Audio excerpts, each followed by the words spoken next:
Welcome to Mic'd Up, where stories meet conversations. This is where voices from all walks of life come together to share ideas, experiences, and perspectives that matter.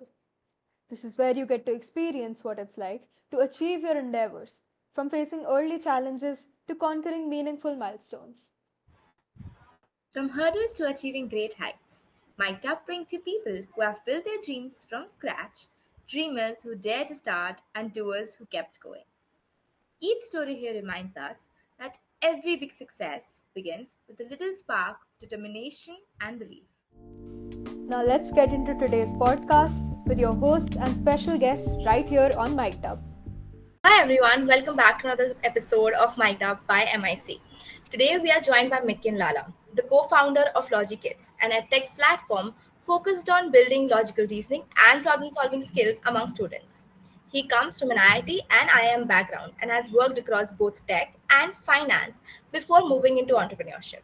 Through LogiQids, he's been working on making learning much more about thinking and less about memorizing things without really understanding them, which is something we as students can definitely relate to. We're really excited to have you here. Thank you so much for joining Thank us you. today. You focused Thanks, on Alisa. Thanks, building Radhika. Yeah. logical, yeah, sorry. No, please go ahead. Yeah, you're focused on building logical thinking through LogiCids. Why do you think our education system still prioritizes memorization over thinking? Okay, I think the issue is not with the education system, right? I think it's an issue with the ecosystem, right? I think right from parents to the society at large, unfortunately, the only benchmark which people use to judge what is good in education is marks, right? And Right. I think in that rat race to score marks, we have over a period of time completely killed the fun in learning.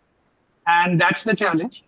Plus, on top of that, I believe that across the board, right from our government to a school owner to an educator, the challenge lies in the fact that while we want our education to map what some of the most developed countries do, but we are not willing to pay our educators as much as what these countries do, Right. right? So I think again the gap in terms of the quality of educators or the enthusiasm they have to kind of do the right thing at some point of time kind of gets impacted. That makes sense. So, like, is it driven more by exams, teacher, or like the system as a whole? I feel it's system as a whole, right? I mean, unfortunately, over a period of time, today, if you want to change it, even though we focus on something which is completely away from learning, I feel we still face a lot of challenges where, a student, a parent, or sometimes even a teacher kind of looks at this and says that, how does it help in improving marks? Right. So Right. while there is no direct correlation, it does help. And I mean, and again, I would say it is a bigger problem at a parent level and society at large than at an educator level. I think most educators these days have started kind of trying to bring about the change in terms of what skills really count and what they should focus on. But the challenge is that, when they try to bring about the change, parents consistently insist on things Hmm. like, okay, I need a lot of homework for my child. Okay, why is my child not scoring enough? And, so ultimately it's more of an ecosystem issue. So your startup, LogiKids, it obviously focuses on online learning, but like you just mentioned, for a lot of parents, they still have that traditional mindset where you send your kid to school, they go to coaching, they study for JE, they do NEET, that whole thing.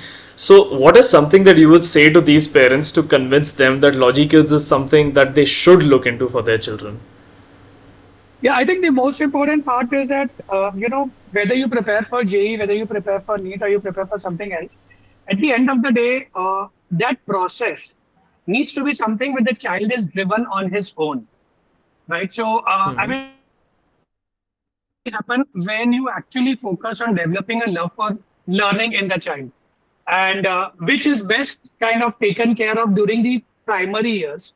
So what happens, right? If you go in today's world, what happens? You go to a grade 1 classroom and you find phases and wanting to ask something, and you go to a grade 10 classroom Even when teachers prompt you guys to kind of answer something, nobody is willing to do that. Right. So I think that transition needs to be taken care of. And what we do at LogiQuids is in the primary years, in the early years, we try and build that curiosity. We try and kind of retain that curiosity and inquisitiveness in the child, uh, which in turn, of course, kind of translates to a love for learning, love for thinking, and that automatically translates to help them do better, whether it's Right. JE, whether it's NEET or anything. Makes sense. So, like, if you had to redesign the education system from scratch, like, what would you remove first, and what would you add instead? Like, if you remove something, what would you add instead of it? Like, Okay. So I think my first thing which I would want to remove is I would want to remove the assessments, because I think examination, the way it is conducted right now, it's a challenge, right? I mean, what happens in today's education system is that we take one exam, and on the basis of that exam, we decide whether the child knows the topic or not. Instead, assessment should be continuous. So in today's day and age where we are talking of AI, it is very surprising to see that very few schools actually capture a lot of data on a child. Right? The way it should be is that every homework which a child does, that should provide important data points to the school, which in turn translates into insights for the teachers in terms of, okay, what is it that the child or the class on the whole is struggling with, right? And their entire focus should be on remedifying that, kind of working on improving that gap, instead of just assessing a child based on one exam. Imagine, I kind of watched one of Sal Khan's interview, a TED talk, right, where he talks about our education system runs like, imagine if building a house was like running our education system. What would you do is you would build the foundation. You will send somebody to inspect that foundation. He will inspect the foundation and will feel, okay, the foundation seems to be good here. The foundation is a little weak here and really weak somewhere else. But on the whole, I will still give it a C. And okay, you will move to the next grade, which is the next floor.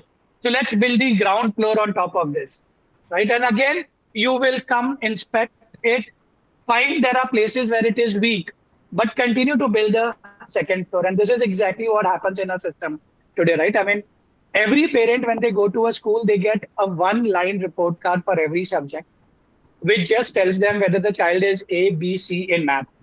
And if I take math as an example, it doesn't focus on what the child needs to improve. And over a period of time, when these things continue, the challenge happens is that is where you see kids, feeling, oh, I am not good enough for math, Right. because we don't give them Because the their time, we don't let foundations them were improve. never cleared. Absolutely. Right. Right. Makes I mean, sense. if you're trying to teach factorization to a child who is struggling with division, he will spend his life thinking, I am not Obviously. cut out for math. That makes sense. So you just mentioned TED Talk. So I saw your TED Talk on the one that you gave, like on learning, no failure is final, and I definitely agree with all of the points you made. So could you tell us what that experience was like giving the whole TED Talk in front of this audience, and could you tell our viewers in brief what you talked about in that TED Talk? Sure.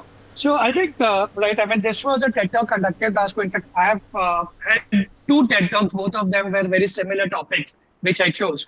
The idea for me was that, because most of the audience were kids who were just going to get into college. And I felt that, these kids really, I mean, unfortunately, the society today views failure in a very, very negative way. Right. I wanted to talk about something which they could relate to. So the entire TED Talk was about how every failure is an opportunity to learn and improve. Something which I've seen in my life. I mean, at every juncture, whether it was my school, whether it was my 12th boards, or it was, my engineering scores, right? Or again, my CAT entrance scores. At every point of time, I have had failures, which fortunately helped me push myself harder and improve upon it. And I mean, the sum effect of everything was that it turned out to be extremely positive for me. And that is what I talked about in the TED Talk. Right, that makes sense. And so, a follow up to that, you mentioned in the TED Talk that you had trouble stammering in college. and like there you were giving a TED talk, here you are doing a podcast. So like how did you get over this fear of stammering? Because I know for a fact that a lot of our viewers will be watching have like an interest in public speaking, but they just can't get themselves to get over that fear of just being in front of an audience. Sure. So yeah, I mean, it was. I used to stammer a lot. And it was a very difficult time for me.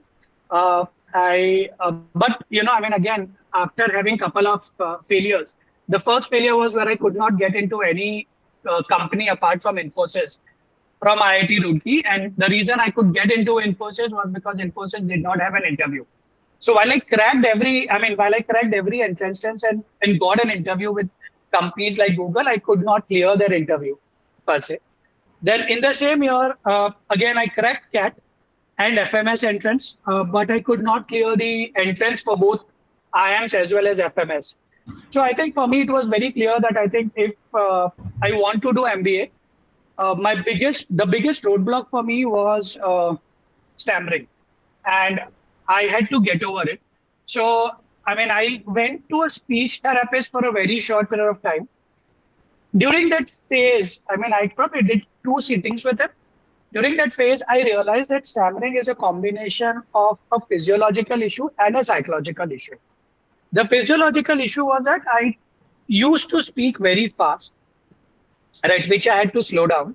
The psychological issue was, because I had a fear that I'm going to stammer, kind of it compounded the entire issue. Stammering is when you can't really, when words don't come out of your mouth, your breathing suddenly increases rapidly. Uh, and so I kind of learned that these are the two pieces I need to work on. So then I decided to make my own kind of plan on how do I get rid of this. The first part was the physiological side is where I started speaking slow. I practiced a bit, right? I think speaking in front of people. I joined the Toastmasters club at Infosys. And I know it was tough for me, but I pushed myself to do that.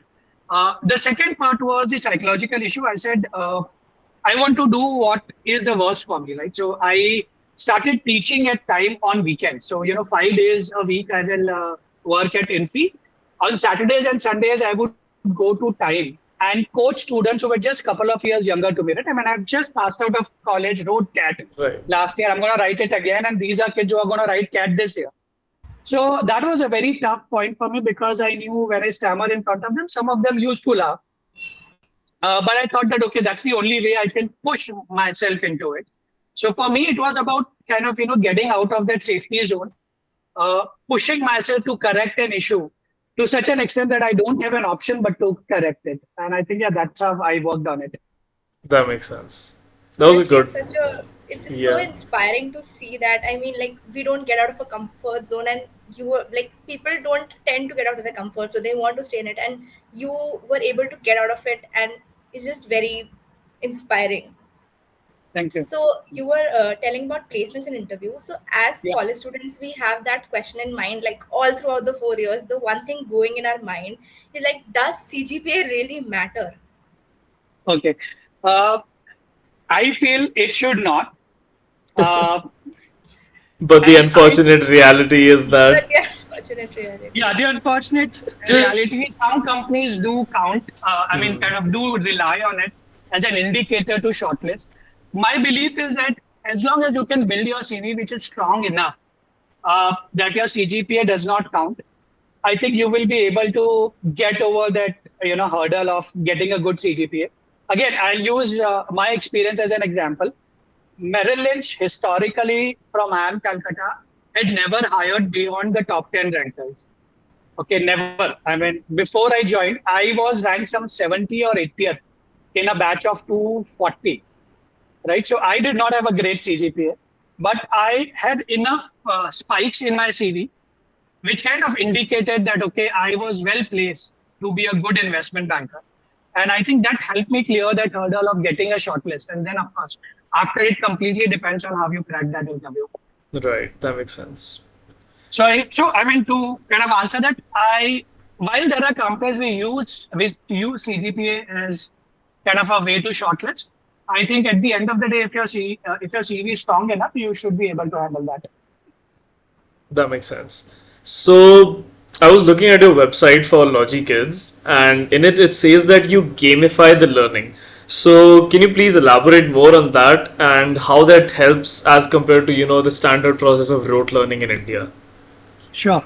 So, the biggest challenge today with thinking is that unfortunately, a lot of educators and parents relate thinking to higher order thinking questions in academics, right? My problem is if I give you a very complex problem in, let's say, gravitation or Newton's first law, right, or fractions, if you believe that maths or physics is not your cup of tea, you will not even attempt it.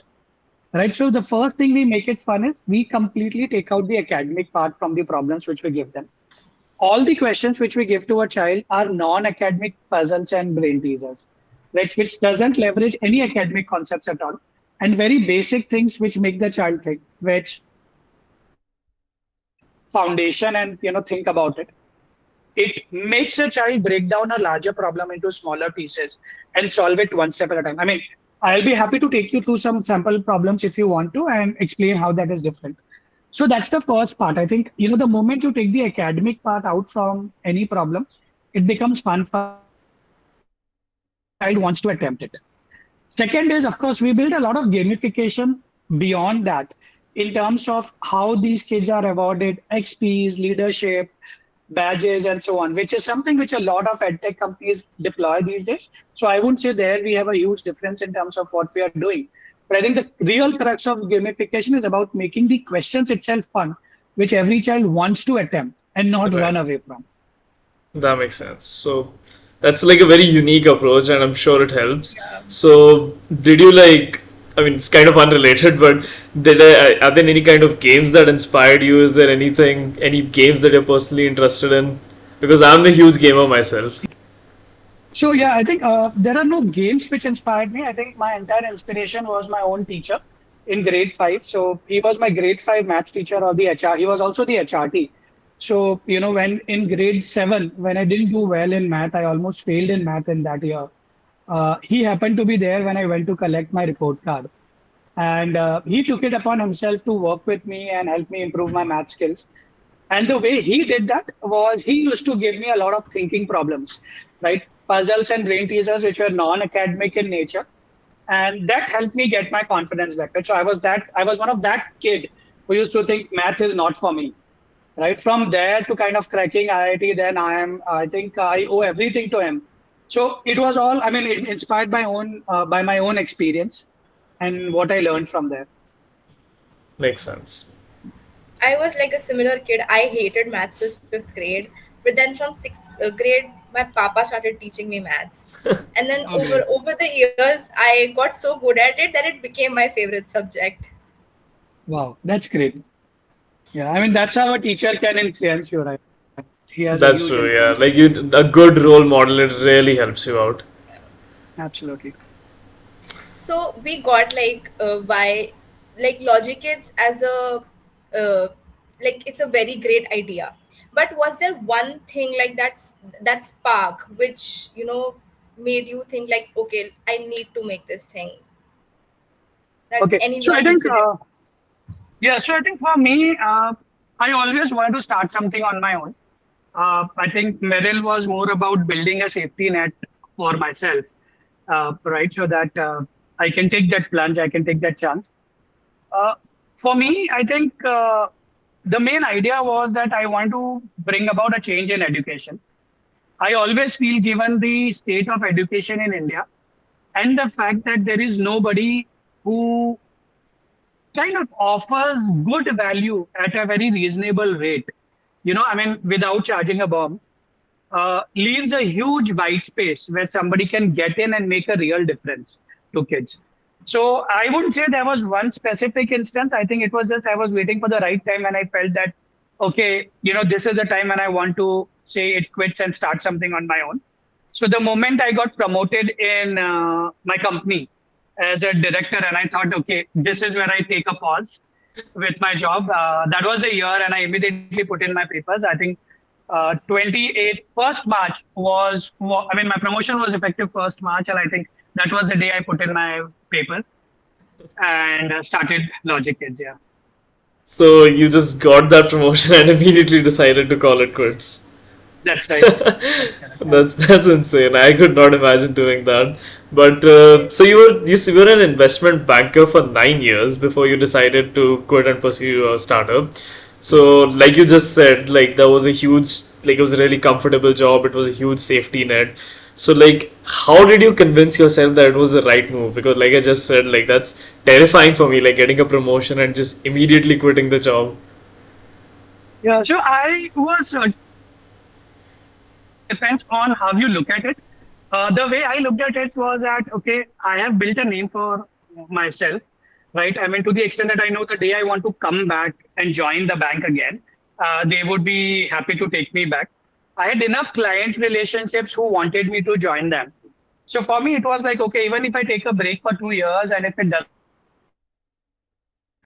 and in the long run of things, I mean, kind of not getting paid for 2 years will not make a difference, Right. right? So that is what it was. That makes sense. It because I had such a good job and I knew I was doing very well in the job. It in fact offered me a chance to take a break and come back if I ever had to. Right, right. That makes sense. And thankfully, you've never had to because Logic had succeeded. Yeah, so far so good, right? So you're an IIT and IIM alumni. A lot of people see IIT and IIM as the end goal, but once you're actually there, did your perception change regarding it? Like, is it the end goal or is it just a hyped up thing? Yeah, I think when I went there, I realized it can never be the end goal. I think, a lot of hype is created based on what we hear in the newspapers about the highest salaries, right? So if you really want to make the most out of IIT or IIM, the best place is that you get out from there with either a great experience, which honestly I don't think happens. I mean, none of us study too much in a Yeah. college beyond a point, or you get a great job, right? I think that is what the ultimate aim is, and I think that's what I aim for when I got there, which I realized once I got in, right? That the only way to make a difference was to make sure that you get a slot zero. Makes sense. So, like, is there something about IIT or IIM that the internet doesn't show? Yeah, I think there's a lot about IIT and particularly IIM Cal, which the internet doesn't show. Uh,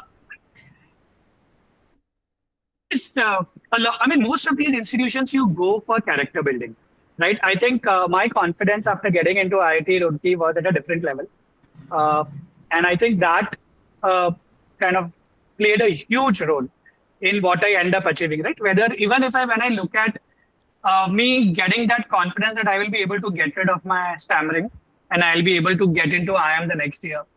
I think that played a huge role in, at least in my life. And I don't think these institutions uh, are places where one should go only from the perspective of academic rigor. But to me, at least, probably a non-popular opinion is that you get there to really build a character in terms of handling a lot of pieces, handling a lot of tasks, uh, learning things, kind of figuring out where you stand among the best of the country, and so on. And I think if you can kind of navigate that, you will come out well. That makes sense. So I had this question, like since you just mentioned about the whole IIT-IIM thing and the last question about that investment banker job leaving thing. So let's say somebody wants to pursue a startup, then like when should they do that? Like right out of college or only after they've gained some real life experience? Because I feel like it's a trade-off between, having that risk-taking appetite which might like go away once you have that comfortable job. I mean, you had that cushion of like being able to return, but not everybody will have that, right? Or like just getting that experience. Because so what do you think about that? What is the right time? Okay, so I feel it's a function of what your safety net, let's say, is dependent on you. Then I think it's always good to get a job. Make sure you have some steady cash flow coming in through non salary means, right? So whatever you kind of build a capital base, invest it somewhere so that you can keep earning out of that. If you think that family is not dependent on you, then I would suggest that straight out of college or probably while you are in the college is the Right. best time to do that, right? I think there's nothing better than learning by kind of doing and failing, probably. Like if today somebody asked me to restart LogicKids 2.0, I feel it would be a completely different journey, a completely different chart. That makes sense. And I mean, the later you start, the more difficult it is. And of course, I mean, in my case, the family, my wife, son, my parents were very supportive, my in-laws. But at a lot of places, that may be very tough, right? I mean, you are used to a certain type of lifestyle, given the type of investment banking with a US bulge bracket firm is as good as it gets, right? I mean, in India. So Right. that was a huge trade-off for sure. But I was kind of lucky that everybody in the family shared the same view as me that, okay, if it fails, I can always come back. That makes sense. You've been an entrepreneur for many years now. And over the time, was there something you realized that people entrepreneurs? Yes. One or more Uh, things. a lot, many things. Okay, to begin with, I always looked at entrepreneurship as something which is very exciting, uh, which is, let's say, glamorous, if I could use that word for the lack of a better word. When I got into it, I realized no, it is not at all. I think business where you add value to your customers, where you add value to your employees, where you add value to your stakeholders is not easy. And but or otherwise, right? You're constantly fighting against businesses which kind of do a lot of PR, whether you generate real value or not. So I think that pressure constantly plays onto you, okay, whether you are doing the right thing or not. So that's one, right? I mean, it's not as glamorous to build a business in India. Second is it's very difficult, right? I mean, for me, the biggest realization till date has been that in Merrill, we used to work in very small teams. I mean, when I joined Merrill Investment Banking, we were a team of 60. When I quit, we were 20, right? I mean, that was the amount of firing which was going on. So you would obviously work in a team of two or three people, uh, and deliver large revenues. And again, these guys were paid like more than some of the CEOs in India. So you are working with a set of people who are very driven, who will take kind of ownership of their work. Finding that in when you run a business and at scale is not easy. I mean, even till today, I think hiring is the biggest challenge I face. Something which I'm still not able to solve. And I mean, these are pieces which I never thought about when I thought about starting on my own. Right? I thought it's Right. gonna be easy. That's the way I did well at Merrill. I will be able to do well at my startup as well. Right? The two And are now you completely have to different manage a things. whole company. You have all these employees, logistics, Yeah. marketing, all of that. Just never thought about it. Absolutely. It's a completely different game, right? I mean, I thought it's Right. all about thinking. Unfortunately, it's not, right? I think ultimately it boils down a lot on execution and getting a team which can drive it. I was fortunate that the initial team at LogiQuids is extremely strong. And I'm fortunate that they are still with me who kind of drive a large part of the business. But otherwise, kind of scaling up and kind of adding more team members kind of who can deliver is Makes sense. So you founded LogiKids in 2015. So that's more than 10 years ago. So in those 10 years, you must have seen like many students both use and benefit from your platform. So is there like some particular student or a specific student story that made you go, yes, this is why I built LogiKids? Yes, so I think there are a lot of students who have been with LogicPitch for a large amount of time. I mean, kind of years, multiple years. Some of them have been like, the top 10 rankers at JE as well, right? Oh wow. I don't say that it is because of LogicPitch. I feel, and that's why we don't talk about it ever on our platforms. I feel whether they did LogicPitch or not, they would have still done well, right? But yes, there are students who have also seen a huge amount of change. So we have had parents who have written to us about the change they see in their child, over the last 5 years, 6 years, parents who have been with us for 8 years.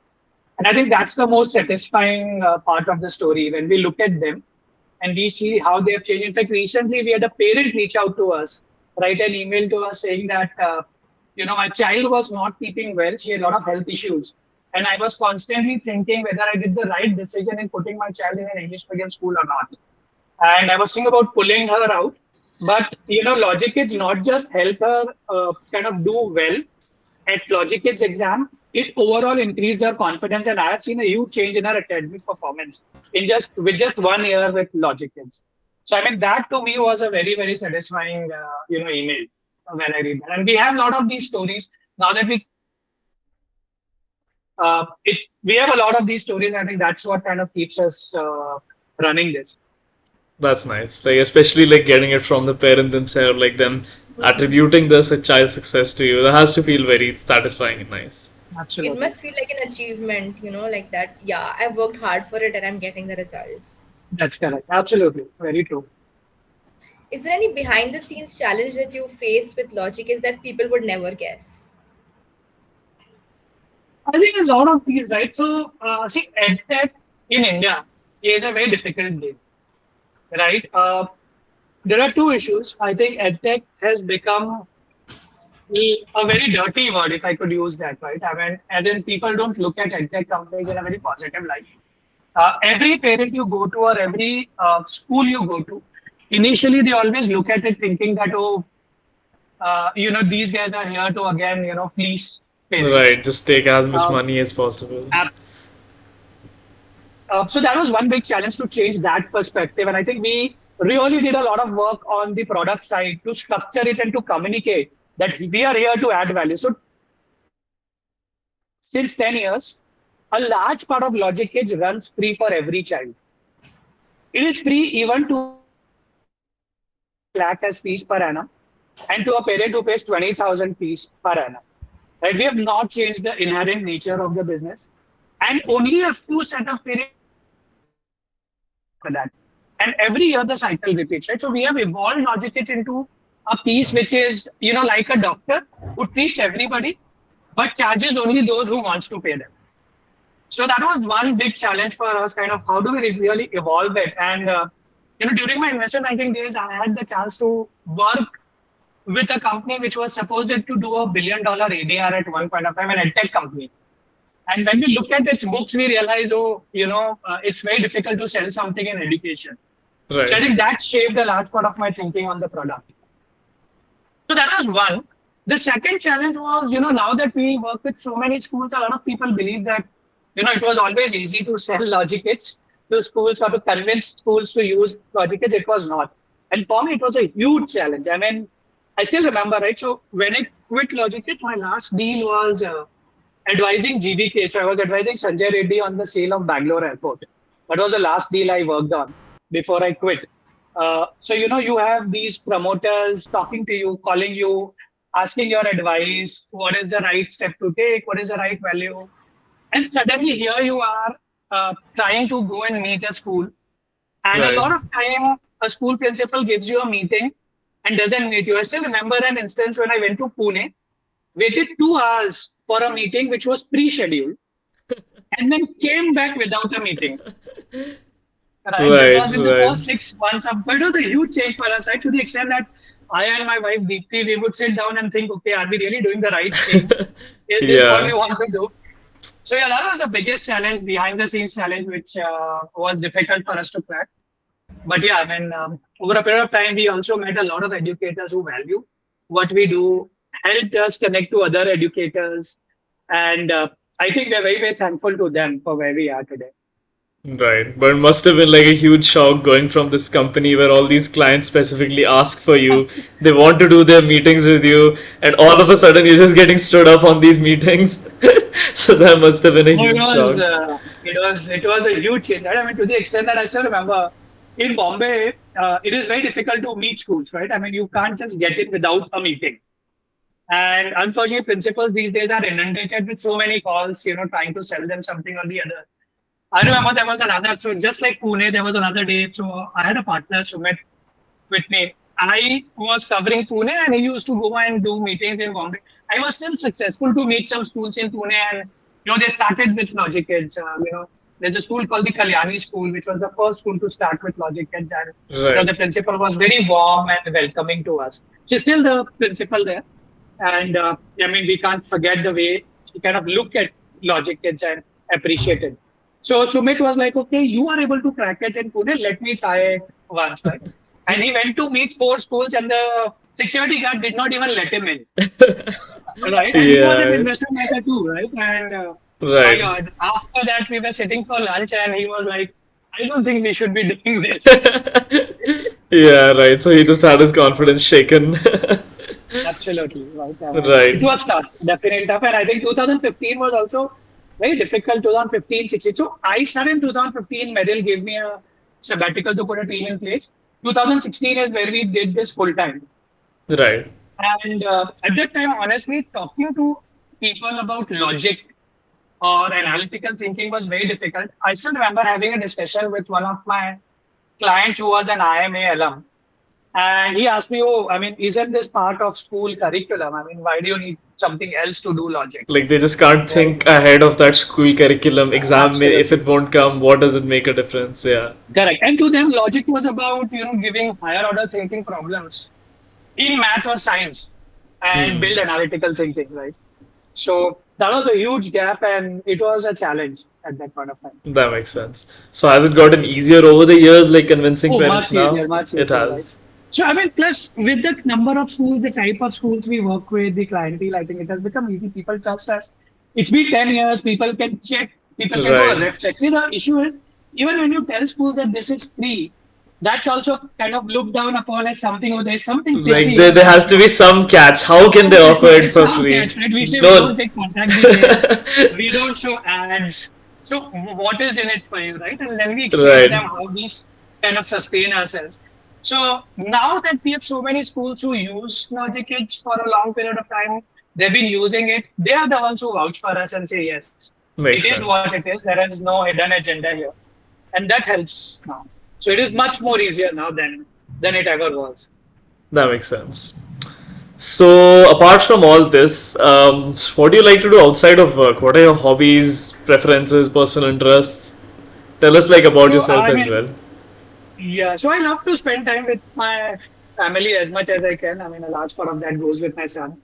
I love to play tennis whenever I get time, or Oh, wait, wait, wait. especially a Tennis, lot of board tennis. games. Carlos or Yes, Sinner? Carlos, any day. Yes, yes, there we go. And what about the big three? Which one from them? Mm, Federer, Federer. Okay, okay. And I'll have to disagree with you on that. I'm more of Nadal, a Joker fan. you Joker. Nadal. Joker. Okay, Joker, fine. Got it. But that's okay. To each their own. But I'm sorry, you can continue. Yeah, so tennis, board games, and yeah, I'll kind of spending time with family. Traveling whenever we get time, we love to travel a lot. So that's it. So, travel. So, what are your favorite places to travel to? Favorite countries in So we India? love Europe. I mean, Europe is a place where we can go anytime, anywhere. I love that. Germany in particular. I mean, we are history buffs, so we love Germany. Uh, and yeah, I mean Switzerland again for beauty. And I mean the one of if you have to really one place has to stand out, it's the Amalfi Coast. I mean again a place where we can spend a lot of time. We Right. love Amalfi in particular. In India, Kashmir, outstanding. I mean again I can Yeah, yeah. spend I went to days and Ladakh days there. recently and it was just so beautiful. The mountains over there, the valleys, just genuinely a beautiful place. Yes, absolutely. So India That's is more about scenic beauty because again, unfortunately, we haven't maintained history the way Europe has. it's Uh, really but unfortunate, yeah. yeah. Okay, so Vedika? Yeah, so like hypothetically speaking, if Logic Kids fail today, or if you wanted to do something else, like you're like, okay, I'm done with this. So like, what would it be? I mean, there are multiple ideas which keep crossing my mind. Haven't really thought about which one I want to pick up. Right. I mean, right now I'm fully focused on LogicEdge. In fact, we constantly keep thinking about what else at LogicEdge. Right now that we work with such a large client base and we have so much of kind of ideas where we can add value to these kids. I think right now it's more about what else can be added to LogicEdge to make it fun. Like we are now recently just about to launch another product in math which follows the same philosophy which I talked about, right? Uh, Continuous assessment instead of one-time assessment, constantly working with a child to improve what they are doing, help them bridge the gap. That's nice. So recently, there's been like this huge adoption of AI with like an integration of AI. So what are your thoughts on that? Like, do you think teaching should just be, I mean, at most maybe like preset questions and just a teacher should teach a student, or do you think AI can be integrated? And like in your own personal company, do you use AI in any way? So I feel AI can definitely be integrated into education, and I think it should help in multiple ways. Right. First is I think, as I said, the biggest challenge with education is personalization. That's where AI can help in a big way. But to do that, we need to capture a lot of data. Unfortunately, the way AI is being used right now in the education sector doesn't really do that. So that's one. Second is again, AI can also help free teachers' time from evaluation. Right. Right. So to kind of talk about like one of the pieces which we really are working on, I believe in India, there's a huge gap in terms of English language, right? I mean, people's comfort with English. In a lot of schools, in a lot of even tier one towns, we keep getting a lot of requests from schools saying, you guys have something for English. And I believe, again, AI can play a huge role there. Like as a child, I felt, so even when I joined banking, right, the first year in banking, I was very low in confidence. I always used to think, okay, I'm going to be the first one to get fired. I mean, I joined and the global financial crisis happened after a year, right? 2008. Right. Right. Uh, so I always used to kind of be the child who was always afraid because I felt that I'm not polished enough, like some of my other colleagues who have joined. And the reason was for us, English was never the first language at home, and a lot of pronunciations were not clear enough for us.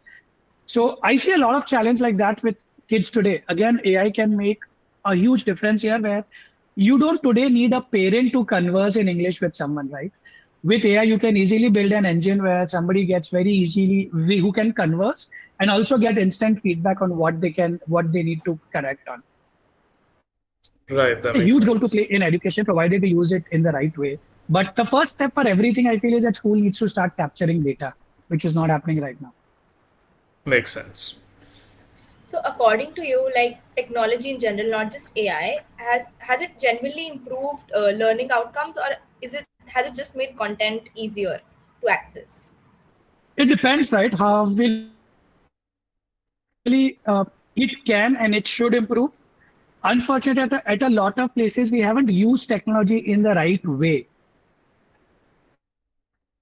Businesses built companies where it has been misused, right? I mean, there are enough examples in the education space where something which, so I mean, for instance, technology should make good education accessible to everyone, right? Because technology gives you an operating leverage. Whether I cater to 1 lakh kids or I cater to 1 crore kids, my operating cost doesn't change, significantly.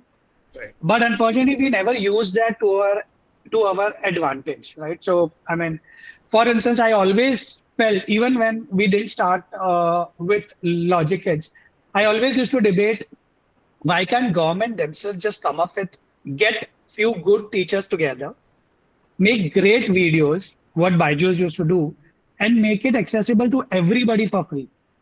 I mean, honestly, what Byju's was selling on tab for 20, 25, 30,000 rupees can easily be given out for free, right? And that's what Khan Academy Right. was doing. So Especially at like a technology, national level. absolutely. And technology can easily make things much easier, much better, provided we use it the right way. Makes sense. Okay, so let's do a quick rapid fire round. Sure. So what's one app that you can't live without? WhatsApp. WhatsApp. Okay, fair enough. Very typical Indian answer, but fair enough. Yeah. Okay, Vedika. So we don't Uh, use Slack or any Yeah. other thing in office. For us, all conversations in office also happen on that. WhatsApp is much faster because we also use WhatsApp to converse to communicate with schools. Right, I makes think sense. WhatsApp is such a staple now, like even in colleges, schools, no matter where, every group is on WhatsApp only. I Absolutely. swear, yeah. Couldn't name it Logi Kids. What else would you have named it?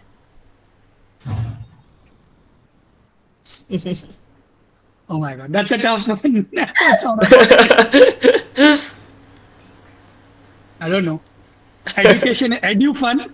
Maybe, I don't know. Edufan. Okay, okay. So That's I've got an idea for the name for my education startup. Thank you so much for that. Or you are also looking to something in education space? No, So, no, no. I was only making a okay, joke. Yeah, yeah. got it. But who knows what the future holds? Let's see.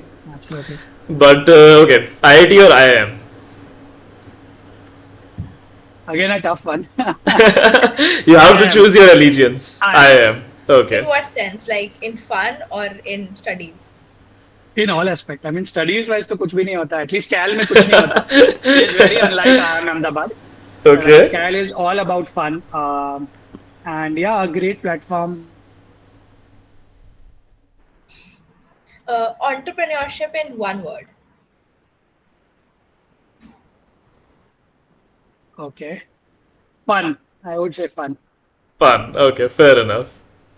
Risk or security? Risk. Risk. Any day. You enjoy the risk. Any day. Right? Makes I mean, the more sense. secure you want, the less your returns would be. I mean, Makes sense. Overthinking decisions or acting too fast. acting too fast. Okay. Like, So has the result been good so far on acting too fast, or sometimes does it go wrong? No, no. The good thing with me is I'm also happy to change it again very fast. makes sense. So far it has worked fine. Except of course sometimes my team gets very angry with me and I keep Like one changing minute you're things. saying something and the second minute you're saying something And else. the next week I will come back and say, oh no, I don't think we should be doing this. Let's change this. Right, right. That must be frustrating. Okay. So take a break or push through burnout. Take a break, right? I mean, there's no point of burning out. So push through till you don't burn out. Makes sense. Fail So publicly or succeed quietly. Succeed quietly. really, I would have thought you might have answered fail publicly with that, especially considering your But TED you can talk, see, right? everything. Yeah, Yeah? but you can see, right? We have been very quiet. I mean, we are very clear about it that we want to stay quiet. We want to stay below the radar and do what we think is right. The moment you open things for public scrutiny, I mean, Hmm. everybody would have their opinion. So That's fair. I That's Yeah, think it fair. gets a lot of hate and opinions. Yeah, absolutely, it yeah. just doesn't make sense, right? I mean, you know what is right for you. Makes sense. Honestly, I mean, success to me may be failure to someone else, right? Right, right. So what's something about you that people assume, but it's completely wrong? Okay, they feel that I'm a very hard taskmaster.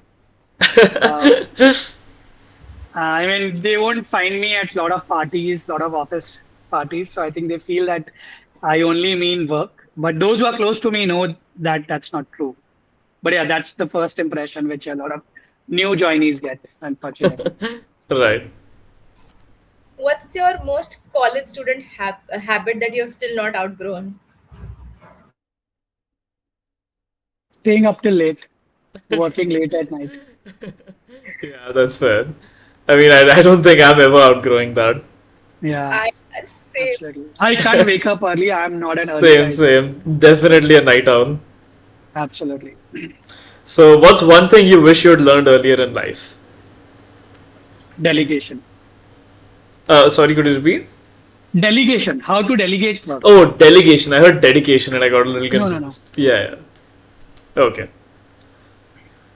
so. Do you like criticism or do you want to work the way you think you should work? So I always work the way I think I should work, but I'm always open to hear criticism, evaluate it. I always evaluate it. I mean, but I know what is right for me. I mean, what's the right call, and I work on that. I mean, this has always been the case, right? Even when I decided to drop a year for IIT, a lot of people came to my parent and said, I mean, you your child drop a year. I mean, we are from Ahmedabad, and in Ahmedabad in 999, there was no entrance exam. You would directly get into Right. engineering based on your 12th marks. So it was very unheard of that you will take a year drop.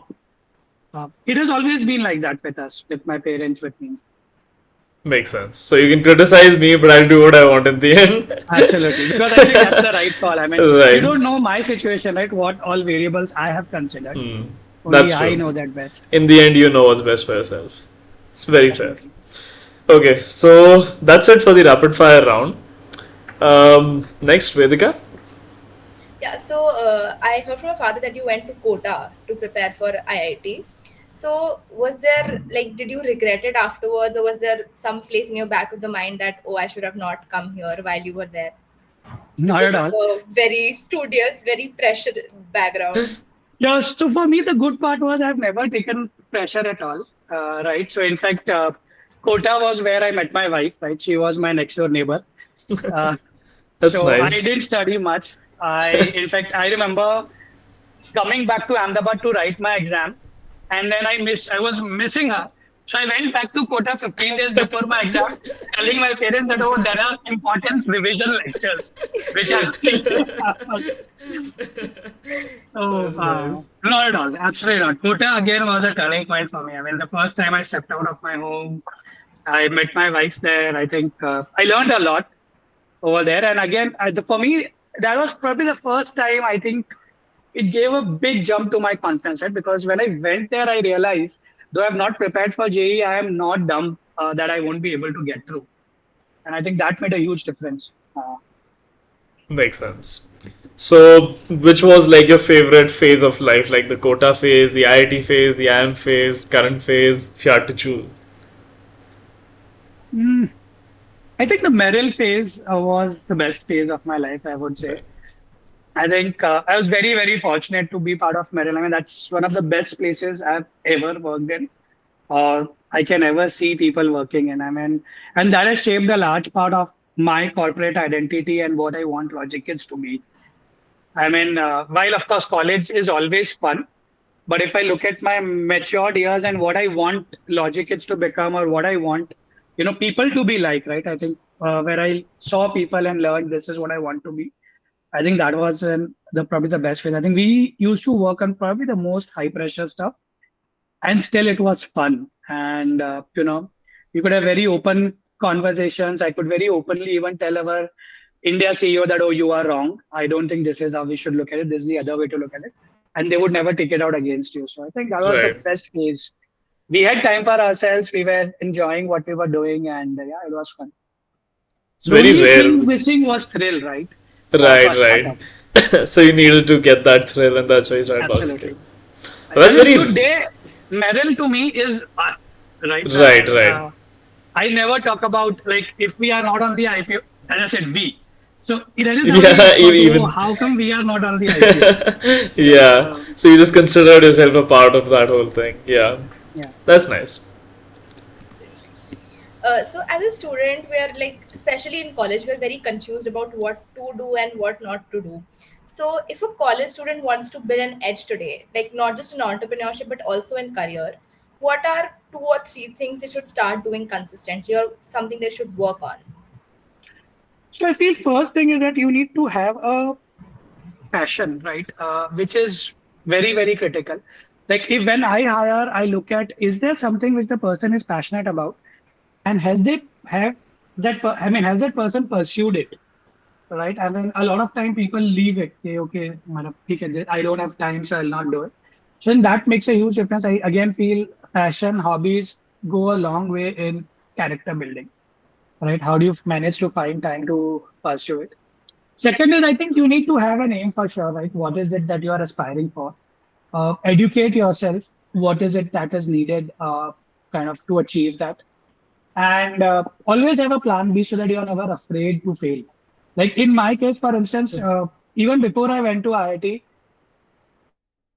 in Kota itself, I used to think that okay, I was very clear that I want to get into IIMs. I mean, being from Ahmedabad, probably I have always heard about IIMs, so I was very influenced. So by the time I was in my second year, right, I knew everything about what kind of questions can be asked in an interview. I built hobbies around that, right? So Formula One was a hobby which I built during Oh, that time. Formula One as well. You With really like everything that I like. So Yeah, who's I'm actually part of the Formula the student project team right now. Oh, So that's great. I've just gotten into yeah. watching Formula One as well. So it's really Oh, interesting. yeah, this it has become interesting now, right? I mean, the few years in between were very dull. Yes, I think now it has not a become Max interesting. fan from what I can guess. I mean, Honestly, I was more of a Alonso fan, and I think after that, it doesn't really matter to me who wins. But for me, it was more about the right, and I think beyond the Right. point, last 4 5 years, I think it was the car which made a difference rather than the driver. So I think Hmm. that Makes became a sense. little boring for me. This year has been very interesting for sure. But this year I feel like the Mercedes just has too much of a advantage over everyone else. Yeah, I mean that's true. But you still have some races, right, where at least you see proper racing happening, right, where Hmm. people will compete for multiple laps trying to lap each other, Right, right. which at least in the past did not used to happen. Right. I Especially think the for me last that is race the bigger between fun. Charles and Lewis. That was really fun. Absolutely. Oh, that was insane. Yeah, Yeah, that was really that's a good. fun. Okay, sorry for that small aside, but you can continue. Yeah, no, sir. So I think coming back, so I kind of built things around that. And I actually got into reading because of that, because I realized that I have to be well read if I have to go for my interviews. I started appearing for mock catch. My only preparation for CAT was appearing for mock catch. I never prepared any topic, right?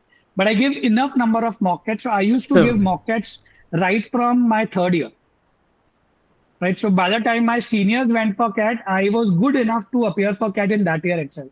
So I think you need to be very clear about what you want to achieve. Give your all, but be prepared that okay, you may fail. Like in my case, I failed. Right? I didn't get a great job out of Rootki. I could not get into IIMs in the first year. In that case, have a backup plan, realize what went wrong, and work on it. I think today I feel a lot of teenagers or college goers, right? I mean, take failure very, very negatively. And a lot of time they are not even driven. I mean, when you're driven, when I say drive means you have to give it all. I mean, to achieve that. So, like even when I talk of entrepreneurship, right, I was very clear. So in Roorkee, I was a guy who started the entrepreneurship cell in IIT at IIT Roorkee.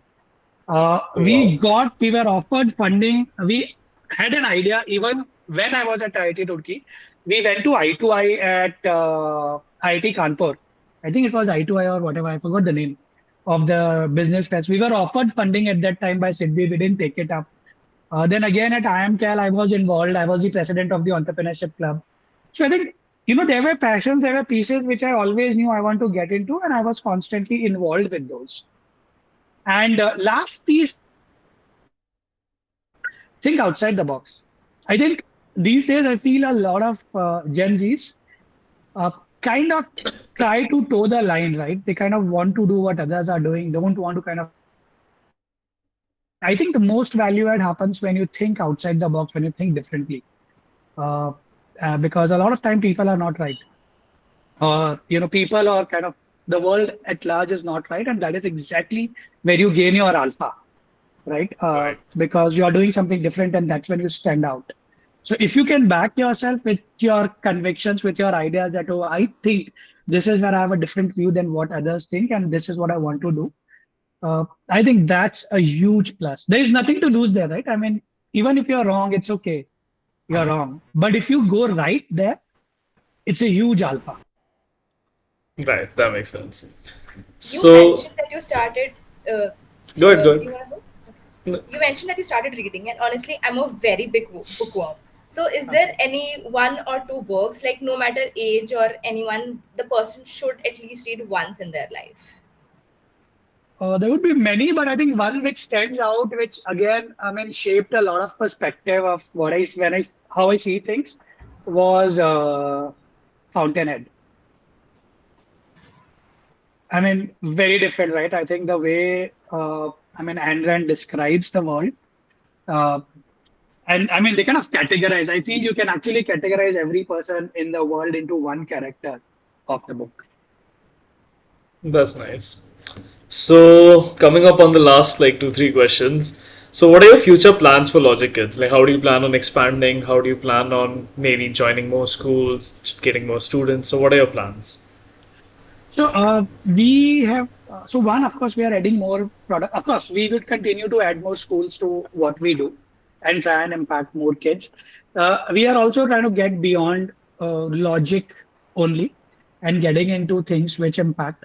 We would largely be focused on primary education because again, I feel that's where you lose a child and the child's interest in education per se. And yes, we are also parallelly working on impacting kids across, different economic zones, right? So, economic strata. Like for instance, my team we just worked with CBSE, for instance, and my team has worked to develop computational thinking with the source books, which are going to be used and which are going to be released by CBSE and would be used across. So there are a lot of pieces which we want to kind of impact on, and that's what we are working on right now. That's So I think it nice. is, if I could sum it in one, it is more about education for all and quality education for all is what we want to get into. Right. So you want everyone to have that access to education regardless of like the economic status and everything. Yes. That's nice. Like noble goal. I mean, I've seen the power of education, right? So I want to make sure that that's something which people should not be deprived of, and Right. that's the Everybody only way gets we can access to that. innovate. Yeah. So I would like to end this with one last question. What's one thing you want people to remember after watching this? Or even a piece of advice? I think I don't know. I think for me, the one thing which people should remember is that they should not be afraid to fail. They should not be afraid to try. And if you are passionate about something, go for it. I mean, shut your ears to what the world says. Just do what you think is right. And I think eventually, but of course, keep analyzing. Be open to criticism, but evaluate it in your own way and improve. Makes sense. So thank you so much for that. That was a really amazing podcast, really amazing conversation, and we Thank you just had a so lot much of for your fun doing time. this. Thank you so much for your time. It's Fair an enough, amazing always. conversation. I learned so many things during this. It's just thank you so much for your time and Anytime, guys. Thank you. Thank you. Thank you so much. have a good Okay. day. Thank you for tuning into Mic'd Up, where founders share the real stories behind building their dreams. Today's talk was truly insightful and was packed with lessons of growth, creativity, and the power of persistence. Stay tuned for more such conversations on inspiring journeys and bold ideas that shape the world around us. We'll be back with more fun, more lessons, and more inspiration, exploring what it truly means to dream, build, and believe. Until then, keep building, keep believing, and keep creating your own story.